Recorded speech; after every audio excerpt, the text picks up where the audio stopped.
कृपया करके चैनल को सब्सक्राइब कीजिए। स्थान शिवमाटी गांव का चौकसमय। संध्या का समय, सूर्य ढल रहा है।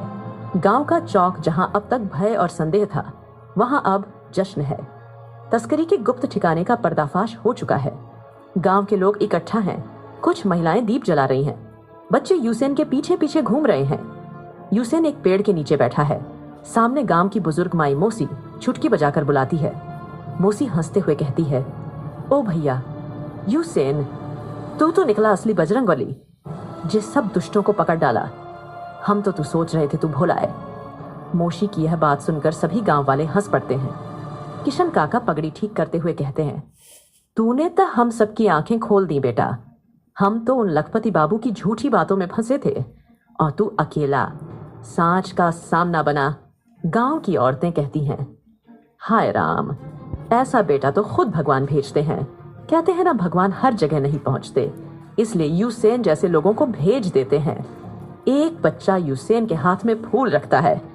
बच्चा यूसेन से कहता है, तू हमारे गांव का हीरो है, हीरो नंबर 1। यूसेन मुस्कुराकर उससे कहता है, मैं तो बस वो किया जो जरूरी था। जैसे सूरज का काम है उजाला देना, मेरा काम था सच दिखाना। मोसी गंभीर होकर यूसेन से कहती है, सुन बेटा, ये गांव तेरा है। तू जाएगा कहाँ? रुक जा कुछ दिन और। ये बगिया, ये चौपाल, तेरे बिना सब सूना हो जाएगा। सभी गांव वाले एक स्वर में यूसेन से कहते हैं, रुक जाओ भैया, अभी तो सच्चे लोग आने शुरू हुए हैं। हमारे बच्चों को भी सीख दे दो, कुछ दिन ठहरो। गांव में पूजा की तैयारी होती है। लोग यूसेन के लिए मंगल आरती करते हैं। महिलाएं थाल में दीप सजाती हैं, ढोलक बजती है। कुछ युवक फूलों का हार बनाते हैं। एक लड़की हंसते हुए कहती है, लड़की यूसेन से कहती है, अरे यूसेन भैया, आप अगर यहाँ बस गए तो हम आपकी शादी भी तय करवा देंगे। सभी ठहाके लगाते हैं। यूसेन मुस्कुरा देता है। यूसेन धीरे से कहता है, मैं चाहता तो रुक जाता, पर मेरे रास्ते में अब सिर्फ भावनाएं नहीं, एक बड़ा उद्देश्य है। इस गांव को तस्करी से बचाना मेरी शुरुआत थी, लेकिन बाकी जगहों पर भी अंधेरे हैं जहां मेरी रोशनी चाहिए। मोसी आंखों में आंसू लिए कहती है, तो जा बेटा, पर याद रखना जब भी थक जाए, ये गांव तेरा घर रहेगा, ये चौपाल तेरा आसरा, और हम सब तेरा इंतजार करते रहेंगे। रात का समय, सब लोग सो गए हैं। यूसेन अपने झोले में जरूरी दस्तावेज और वो खंजर रखता है। आहिस्ता से गांव के बाहर निकलता है। एक बार मुड़कर देखता है, दीपक अब भी जल रहे हैं, जैसे गांव उसका इंतजार कर रहा हो। यूसेन मन में सोचते हुए बोलता है, सच की राह कभी रुकती नहीं, और मैं अब थम नहीं सकता।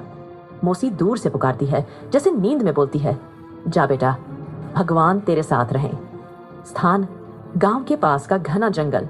समय शाम 6:45 बजे। सूरज ढल चुका है। किरदार यूसेन, तस्करों का मुखिया रघु, 2 गुर्गे जीतू और गबरू।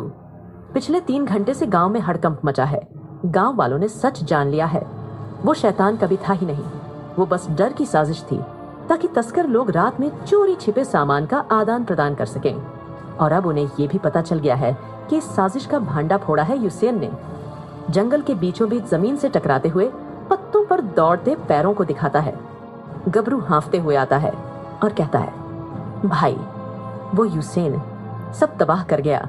अब गांव वाले हम पर सवाल उठा रहे हैं। रघु गुस्से में बोलता है, गलती उस लड़के की नहीं, हमारी है।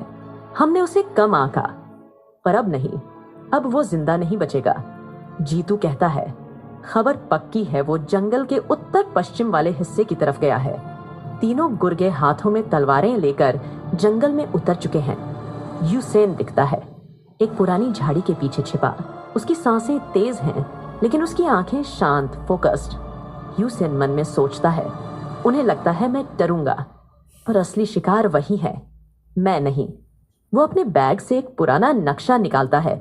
जंगल के बीचों बीच एक छुपी हुई सुरंग है जो कभी तस्करों ने ही बनाई थी। अब वही यूसेन की ताकत बनेगी। पीछे से कोई जोरदार आवाज आती है। गबरू चिल्लाते हुए कहता है, निकालो उस यूसेन को, वो यहीं कहीं है। रघु जोरदार आवाज में बोलता है, याद रखना, जिंदा बचना नहीं चाहिए। यूसेन छुपता हुआ तेजी से एक झरने के किनारे पहुंचता है। वहां एक पेड़ के नीचे की जमीन को खुरचकर वो एक छोटा सा लकड़ी का हैंडल निकालता है। सुरंग का गुप्त द्वार खुलता है। ठीक उसी वक्त गबरू पीछे से पहुंच जाता है और यूसेन को देख लेता है। गबरू कहता है, भाई मिल गया, यही है वो। लेकिन यूसेन मुस्कुराता है। यूसेन धीरे से बोलता है, तुम लोग भूल गए, इस जंगल का नक्शा तुमने बनाया था, लेकिन उस नक्शे की आखिरी लाइन मैंने खुद जोड़ी थी। वो झटके से सुरंग में कूदता है। गबरू उसे पकड़ने की कोशिश करता है, लेकिन अचानक एक जोर का धमाका होता है। यूसेन ने सुरंग के दरवाजे पर डाला विस्फोटक ट्रिगर कर दिया था। धुआं धुआं हो जाता है। गबरू बेहोश, बाकी लोग पीछे छूट जाते हैं।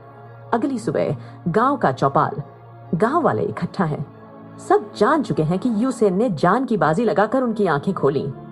एक बुजुर्ग बोलते हैं, वो लड़का सिर्फ नाम का पराया था, काम से वो हमारे गांव का सबसे बड़ा रखवाला निकला।